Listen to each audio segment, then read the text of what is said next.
welcome to Down to Art. I'm your host, Kristy Gordon, and today I'll be talking about university galleries with Ron Lambert. So, Ron is a video and sculpture artist who investigates the intersection between psychology and the environment.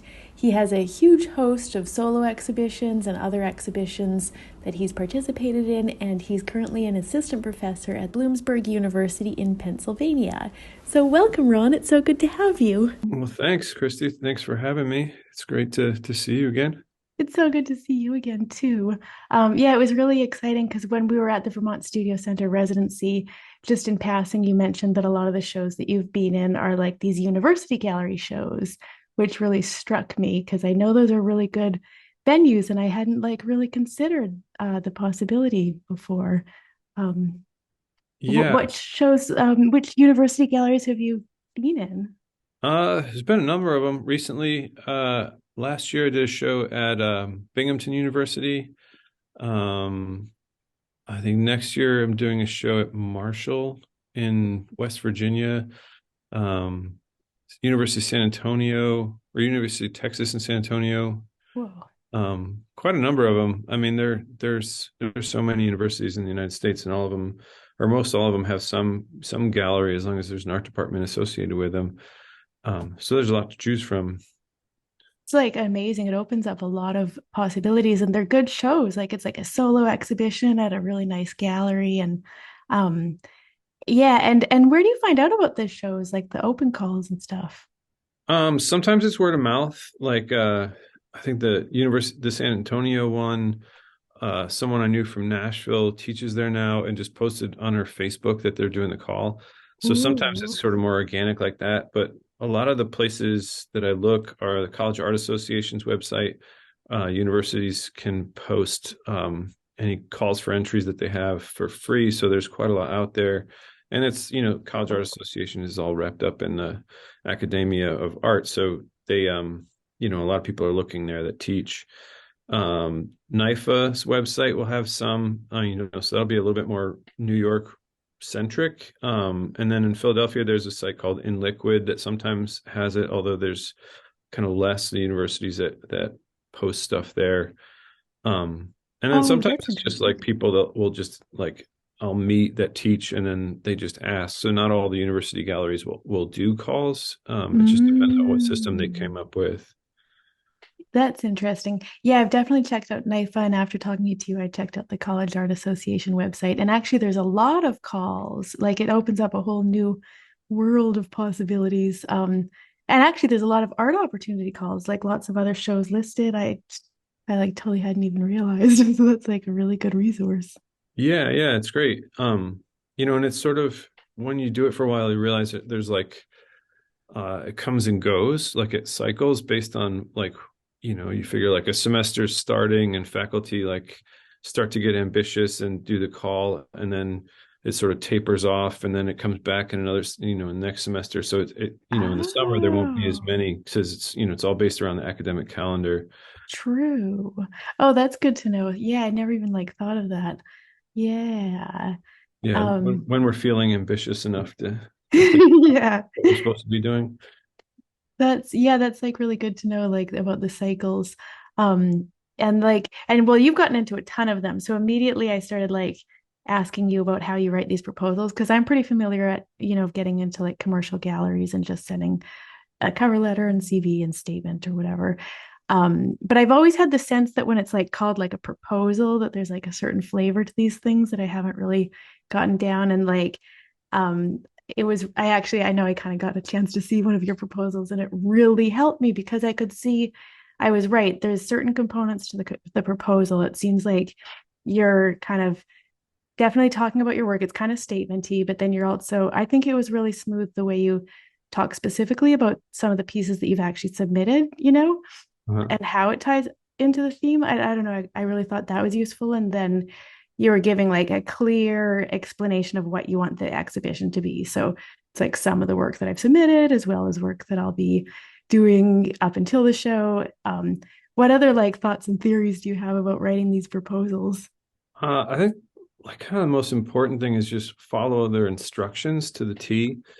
Um, like some of it has to do with like like if you're emailing the proposal, sometimes people like try to email like too large images or too big of documents, and then ends up like being in several emails, and then things get lost. So but a lot of them are doing, upload sites now. But they do like, I mean, all the academia, I think it's just a sort of stickler for the rules in a sense. So like if, there's specific image sizes or the number of images, or, what sometimes they want an artist statement, sometimes they want a bio, sometimes they just want, a statement of intent.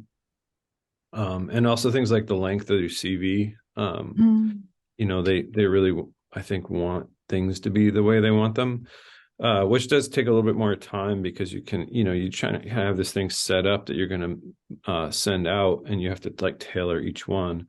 But that's really important. And like you were saying, Yeah. I think it's good to kind of give as clear a picture of what you might want to do, um, because then they can kind of see what they're going to get. And some of them, like at our gallery here at Bloomsburg University, we've kind of gotten off track with after COVID, but we would do a call every 2 years and then fill those 2 years out. So we Oh, may be a little bit more, not, we wouldn't necessarily make people stick to exactly what they propose, but the first year we'd be, we kind of assume that we're going to get what they say, and then the yeah. second year it's been long enough that maybe they have new work, and so that becomes more of a dialogue. So I Oh, I don't necessarily think that you have to like, um you have to think that exactly what you proposed is what's going to happen. There usually is some give and take with the gallery director, whoever's in charge. that's like a really good point. Like and yeah, and so just giving them a clear picture, so it seems like we know exactly what we're like planning on doing, and then knowing that it's okay if it shifts a little bit, kind of thing. Yeah, in some Yeah. sense it's maybe like, just providing enough information that they're confident that you're going to do something, right? Like that you're not, Totally.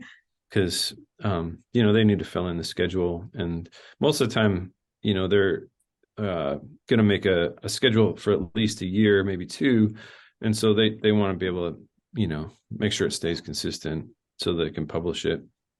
Yeah, that makes total sense. Um, And I think I remember you saying too, it's good to tie in if you kind of look at the mission statement of the university and maybe tie in something about their location or their mission statement in some way into your proposal. That seems Yeah, good. Yeah. yeah, like, I mean, mostly like universities mission statements are just, about educating the students. So I usually try to think about Mm. um what it is I could bring to the table, like as far as Mm. like, content or materials or something like that. Sometimes, uh, I'll try to give a suggestion of why I think their audience might be interested. Like, so if I'm doing work about my sort of ideas of living in rural Pennsylvania, then if I'm going to go to like a gallery in Kentucky or something, like I can sort of say like why I think these ideas might translate, because the audience isn't going to be all that much different. Um, That's Although, really interesting. sometimes you can do the opposite and say like, the contrast of my work being made in rural Pennsylvania might be interesting to an urban crowd who has a different point of view, right? Yeah, totally. Oh, that's really smart. It's hard if I haven't been to the place and I don't know. Right, right. But maybe I could do some like research. That's like very smart. And you had a chance, I think you said for a little while that you were maybe kind of running the gallery, or maybe helping choose like uh at the Bloomsburg University where you Yeah, worked. just for a year, I guess. We opened a gallery on Main Street in Bloomsburg, Oh, and we didn't have, it took a really long time to actually get it to open. So it was like 2 years behind what we thought. oh, And yep. so we just kind of gave up on actually planning, because we were like, well, I don't know when it's going to happen. So when it did open, I just sort of took it on and wanted to schedule shows. And at that point, it was so like behind schedule. Like, I was just asking people to show. I curated, kind of a couple thematic shows, and most of them were regional artists, just because we didn't have a budget either. So I didn't feel right about like asking somebody to put a lot of money into being in one of these shows. Yep. Um, and after that is when we went back to adding that into the call for proposals. Oh, interesting. So you had sort of had like proposals and then you kind of had a backlog and so you went back and selected some people when the gallery kind of finally opened or whatever. Is that what you're I think or it just different? coincided with when we were going to do the national call anyways. And so Mm. and they ended up like switching. Scott Roper was our gallery director for the Haas Gallery on campus. So they ended up like changing his job duties so that he was in charge of both. So we just ran that together.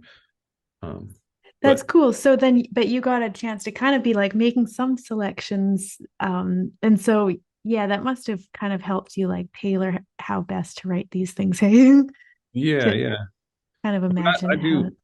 I've done curating on and off for um, for a while. I curated some shows at the Cheekwood Museum when I lived in ooh, Nashville, oh, and cool. Whoa. for the first, I guess, 4 or 5 years of its existence, I was the president of the Kook Gallery in Nashville.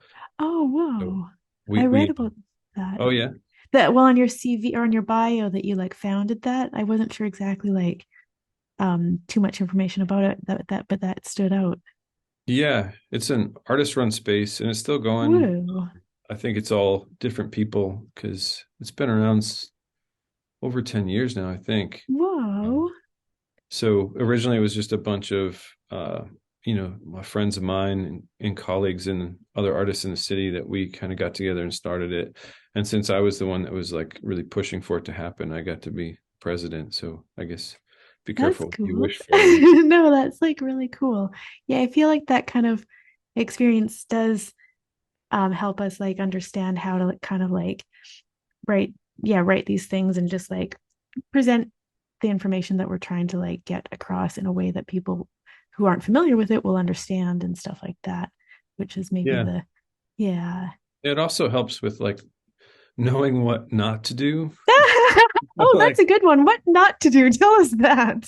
well, I mean, it a lot of these like a lot of the galleries in campus, we have a gallery director, but a lot of galleries, I mean, some just have like a curator, like Mhm. Bucknell, who's about 45 minutes from me. Like they have a curator for their museum, and so it's not really run by faculty, but then a lot Mhm. of them are just like it's like the gallery is some faculty's extra duty. And so, Right. they might be kind of uh overworked at the point when your show comes up. So you just want to Yeah, make sure that, like, I always try not to be any more of a burden on faculty. totally. If I, Totally. Yeah. That's definitely similar to my approach with galleries, like commercial galleries. Like, you don't want to be high maintenance. Of course, it's an equal relationship and everything, but like, you also try and keep it to short emails to the point, nothing overwhelming. yeah, yeah. Yeah.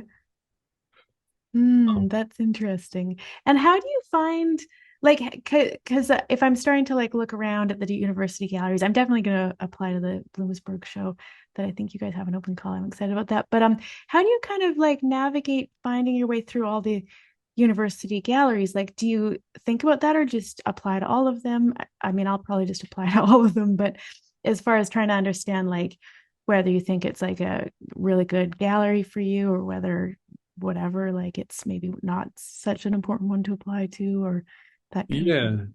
Yeah, I mean, that's a good thing to bring up because you want it to be worthwhile for both parties, right? Like you don't want to just waste your time on putting up a show that isn't going to look good or isn't going to, be valuable to your career either. Um, Totally.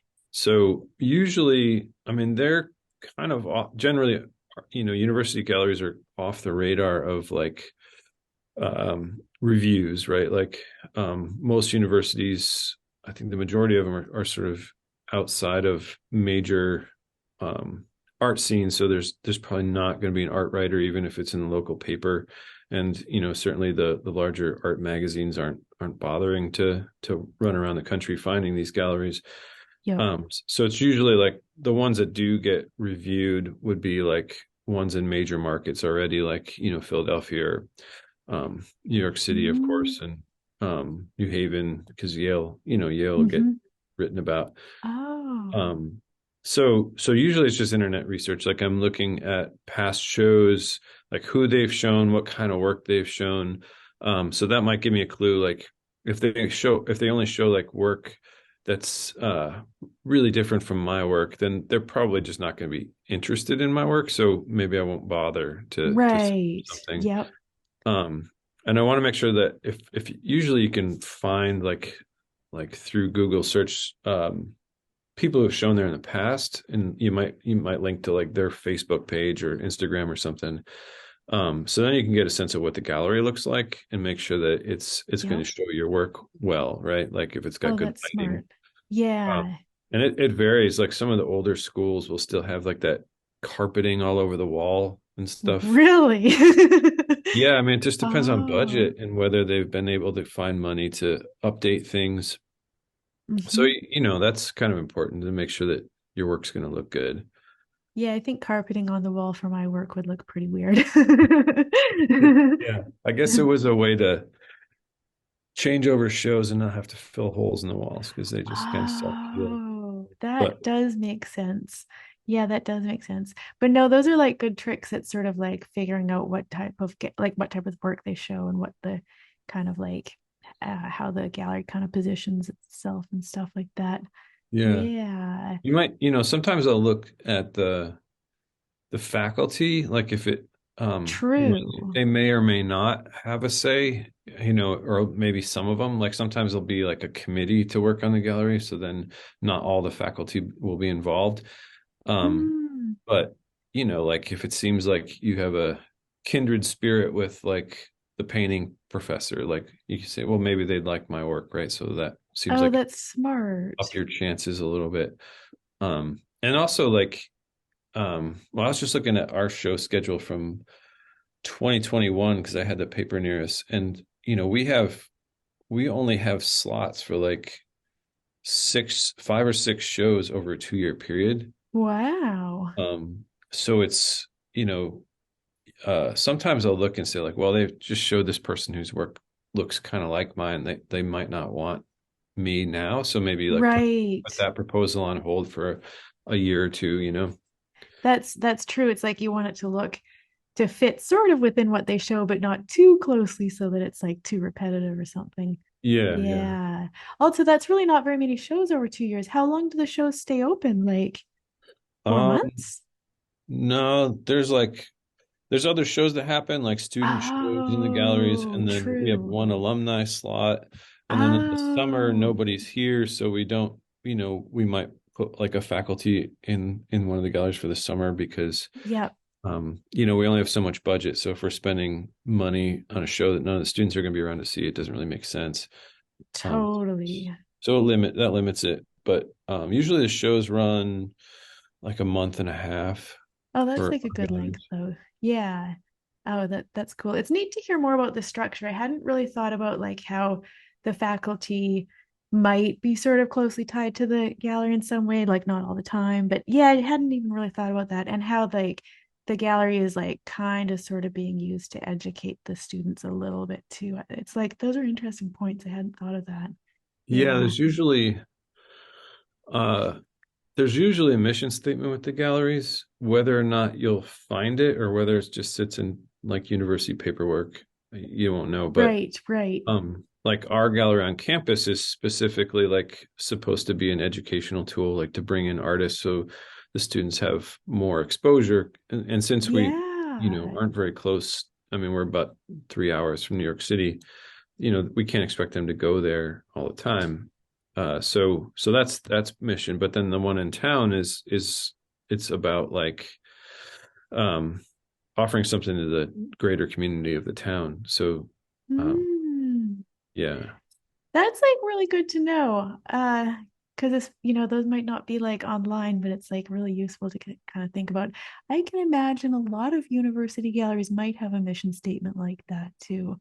So Yeah. that's good to Yeah, keep it's in all mind. tied up with accreditation. We have to justify all these things. And so Hmm. it lives somewhere, but whether it cares to show it or not, who knows? Yeah. That's very interesting.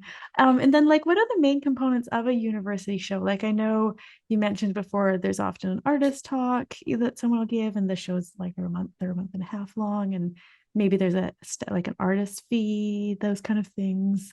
What are some of the components? Yeah, pretty often there'll be an artist talk that usually coincides with a reception or something. And this will all sort of be in the contract when, like when they offer you the show, they'll send you a contract and it'll state all this stuff. Sometimes like you know, you'll do like studio visits with like seniors or something like that. Oh, cool. So That's fun.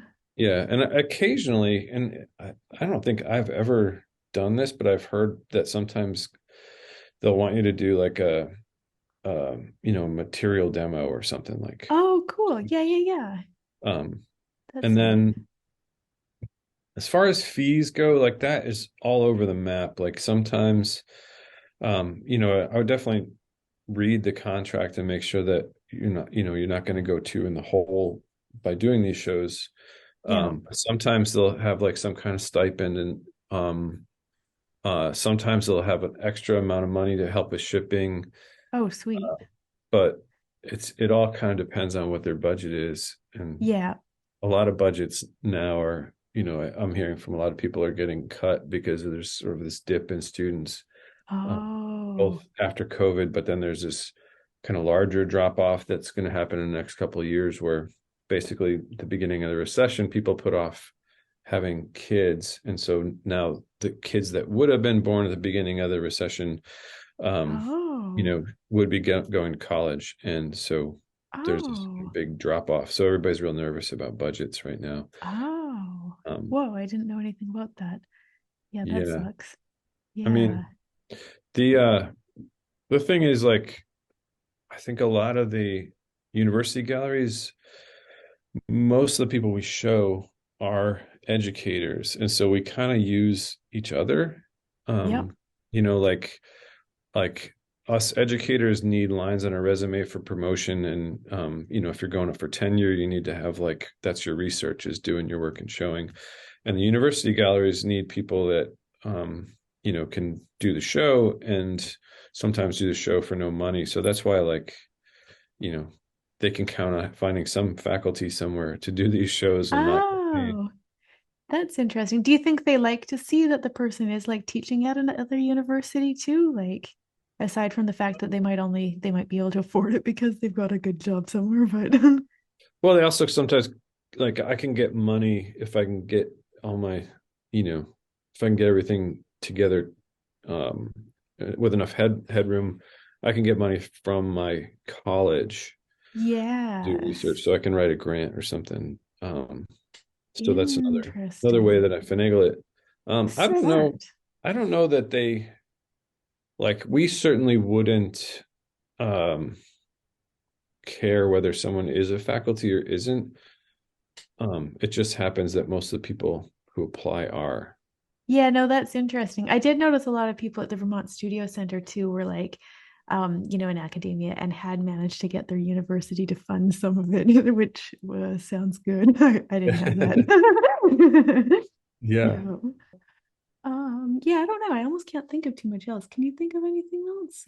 Well, I mean, like I was kind of I mentioned that there's only like, 5 or 6 slots for our galleries.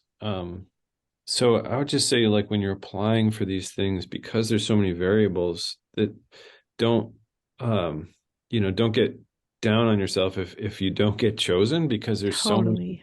reasons that aren't out of your control, and it really doesn't necessarily have to do with the quality of the work as much as just the limitation in space and the need to vary the shows. Like, Yeah. um, if I just my own taste, like, I would probably have a lot more sculpture shows in our gallery, but that doesn't help the other disciplines, right? Like, so, Yeah.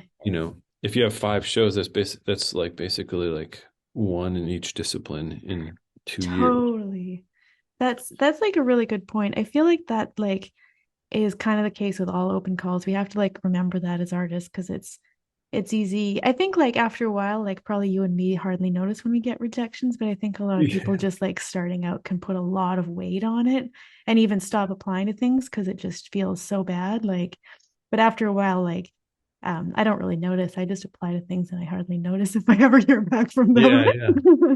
Yeah, one of my tactics, I think, was to apply to so much stuff that when you get a rejection, you don't remember that you actually applied because there's so many in between. Exactly. Yeah, totally. Yeah, no, I think that's like the way to do it. Yeah. Wow. Well, this is like so exciting. I'm like kind of just like blown away by this whole world of like interesting opportunity that had totally escaped me, and I'm excited to like dive into it. And I'm so glad to have gotten a chance to talk to you about all of this. And yeah, just so grateful for all of your like insights into this. Well, yeah, and thanks again for having me on. It's always great to catch up a little bit. Yeah, I agree. I can't wait to follow more of your shows and see all that you do, and definitely like keep in touch. Yeah, you as well. Yeah. Well, thank you so much for joining us. And thanks for having me.